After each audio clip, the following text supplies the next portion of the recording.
Speak now to the leader of the Labour Party, Sir Keir Starmer, joining us from a little bit further north. Sir Keir, lovely to see you this morning. I hope you were able just to listen into a little of what we were hearing from the government this morning in terms of their response to the cost of living crisis. But can we be brutally honest? No matter whether it's a Conservative Prime Minister, a Labour Prime Minister, monster-raving loony Prime Minister in Downing Street at the moment, no politician can act to ameliorate all of the effects of the cost of living crisis. Well, of course, it's a difficult situation. I think we all appreciate that. But, you know, today is a really significant and worrying day for millions of people because their energy bills are going to go up by hundreds of pounds. And I've spoken to people across the country, particularly those who are struggling financially, and they're really worried about tossing and turning in their beds about how they're going to pay for this. What we've said as the Labour Party is, look, oil and gas companies in the North Sea have made more profit than they expected because global prices have been high. Therefore, we should have a windfall tax on that and use it to reduce those energy bills by up to £600 for those that need it most. So there's a very practical plan on the table, the only plan on the table, quite frankly.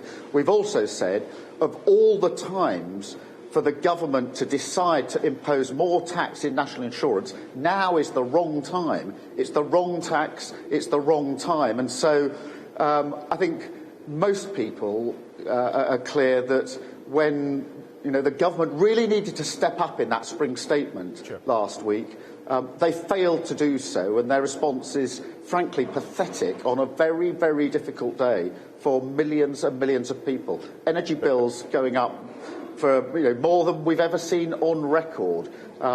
People are really struggling, and I just don't think the government gets it.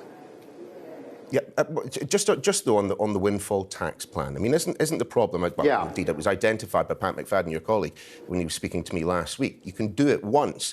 So your words are really important right now. You haven't said it in this interview, but you have said previously the windfall tax plan would all but eliminate the energy price rise for low-income families, pensioners, and middle-income families. I mean, that might be true now, but it won't be true later on this year when we see another set of price rises.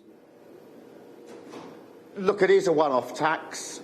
It's a windfall tax, but it would deal with the immediate crisis. And people waking up today are asking the question, is there a plan on the table to deal with the problem I've got right now, which is this rise in my prices, energy costs of hundreds of pounds? And they're seeing nothing from the government. The government says, well, you can have a loan starting in October of about £200, so 6 months. I get that, but my point is simply, Sir Keir, my point is simply this. And it's going to have to be paid back. But my point is simply this, that the windfall tax is a one... term. Yep. My point is simply this, that the windfall tax that you're proposing will give a break of a few £100 right now, which will, frankly, by my looking at the numbers, be utterly wiped out by the price rise that we're all expecting come October. Well, there are two answers to that. The first is, obviously, there's got to be a wider, medium and long-term strategy, and that's why we set out our energy strategy last week, which included turbocharging renewables, fast-forwarding on nuclear power, but importantly and significantly also a project to insulate homes and make them warmer. And I'm up in Manchester at the moment. Last week I was in Kirklees, and I saw for myself council houses that have already gone through that process of insulation. And I met the residents there. Their bills are already very, very low because of that insulation programme led by a Labour council. That's the sort of medium to long-term measure we need. So the Labour Party says we've got a plan for dealing with the immediate crisis, which is facing people today, but we've also got a plan for the longer term. The other thing I would add, of course, is that as global prices stay high, that profit for the oil and gas companies will be even higher probably by the autumn than it is now. But contrast the Labour Party that's got a practical plan to reduce bills now and the government's pathetic response. They just don't get it. They don't realise how hard people are struggling just at the moment for a variety of reasons, but many of them associated with the government's plan to increase tax and do nothing about these energy prices. OK, but in terms then of benefits, why does Labour not agree with plenty of those working in NGOs at the moment that benefits should not be raised in line with inflation? Well, I think that is something we should look at because benefits have fallen behind. What people wanted from the government last week in that spring statement... No, Sir Keir, I'm asking you, would you, as a point of principle, would you increase... I do think we should look at... Yeah. Would you increase in line? It's not enough to say you're going to look at it. I'm asking for a policy commitment here. Would you increase in line with inflation? Because if you don't, people on benefits experience a real terms cut in the amount of money that they have. Yeah, I think we've got to look at it for that very reason, because otherwise people fall behind. That's what we wanted to see from the government last week. That's what we didn't see from the government last week. Frankly, if the government put a package on the table that Parliament could agree, we could get on with this. But the government just doesn't get the scale of the problem for millions and millions of people. There are local elections coming up in 5 weeks' time or so. And if people want to send a message to the government to say, Britain deserves better than this, your response to the cost of living crisis is pathetic, this is the chance to do it. What Labour is saying, we've got a plan on the table, and we're on your side. We understand. We take your worries seriously. What about the minimum wage? The rise we're seeing today is apparently the third largest rise since the crash of 2008. Some people are asking why it's not the largest, price increase in minimum wage that we've seen since 2008. I mean, it wasn't that long ago that Andy MacDonald resigned from the front bench because you wouldn't agree to a minimum wage of £15 an hour. I mean, isn't that something that the Labour Party could, as a progressive party, get behind right now that would have an immediate effect on the quality of life for many, many people? Yeah, what we put on the table at our conference was an increase in the minimum wage to about £10 as part of a package of employment rights, day one rights. And I can tell you this, had that package been in place, had you had a Labour government taking seriously the security of people at work, you would not have had the scandal of P&O sacking 800 people in the awful way that they did.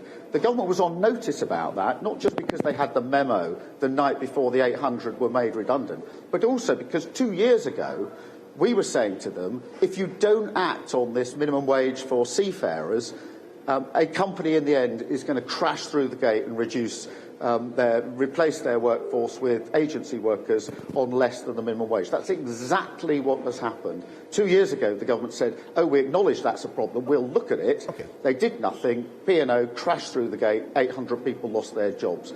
And I think do you generally think the British public in relation to that is huge. Sure. So, Sir Keir, do you generally believe the British public are looking at what Labour is offering in contrast to the government at the moment and thinking this is a radical party, this is a party with big ideas, an increase to roughly £10 and for the minimum wage, a one-off windfall tax that would cover most of your price increases right now, but nothing for later on in the year? Where's the invention? What I want people to do is to look at the Labour Party and see a party that understands their worries, that takes them seriously and is prepared to put practical plans on the table. People don't want a revolution. They do want to know, how am I going to pay my energy bill, which has just gone up today by hundreds of pounds? We're putting a practical plan on the table that says, for those that need it most, you ask oil and gas companies who have made more profit than they were expecting to make because of the high global prices. We say, ask those companies to pay their fair share, and that would reduce those bills by £600. So when I'm talking to pensioners, I was in Stevenage last week talking to pensioners, they weren't saying, Keir, we want a revolution. They were saying, Keir, we're really worried about our bill. One of the pensioners said to me that they keep their heating on 12 degrees because they think if they put it higher than that, they can't afford the bill. And this, people having to make a choice between heating and eating. I mean, in 21st century Britain, what people want to know is the Labour Party, does it understand those worries? And the answer to that is yes, we do. Have we got a practical solution to put on the table to reduce those bills by up to £600? Yes, we have. Contrast that with the government, where there was just a pathetic response, which isn't going to help very many people at all. And this is the thing that people are talking about all over the country. And the question in the end is, which party is on your side? And the Labour Party is on your side.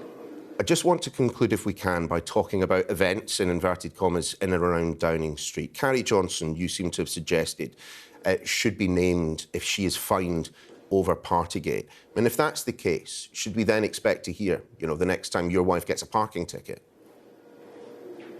I think there's a huge difference between the situation of the wife of the Prime Minister breaking the rules made by the Prime Minister and any other situation. And I'm not focusing on Carrie here. I actually do agree with the general argument that families of politicians shouldn't be dragged in. But and therefore I focus that's Rishi Sunak's on wife, the Prime Minister. Sir Keir. Well, Rishi Sunak's wife. Again, I do agree with the general proposition that family members shouldn't be brought into political arguments. But so far as the Chancellor's wife is concerned, there's just a fundamental question of principle here, which is their household benefiting from money made in Russia when the government's put in place sanctions? That is in the public interest for us to have an answer to. I'm not attacking their family. I don't agree with that way of doing politics. But I do want to know, is the Chancellor's household, benefiting from money from a company that's investing in Russia when the government is saying, quite rightly, that nobody should be doing that, sanctions should be in place, and we should, particularly in the dreadful situation in Ukraine, frankly, be doing everything we can, not just to make life more difficult in Russia, but to cripple their ability to function. So it's not a personal attack. I don't agree with that. I absolutely don't agree with that. But I do think that I would have thought the Chancellor would actually want to come clean on this and say, actually, I can be very, very clear that my household doesn't benefit from any money that's come in any way from Russia during this invasion of Ukraine. It's a simple question. I think he should just answer it. It'd actually help his wife if he just answered that question. Sir Keir Starmer, we have to leave it there because I have to admit it sounds like the breakfast rush might be starting just over your shoulder there. Sir Keir Starmer, thanks very much for joining us. Appreciate it. Thank you.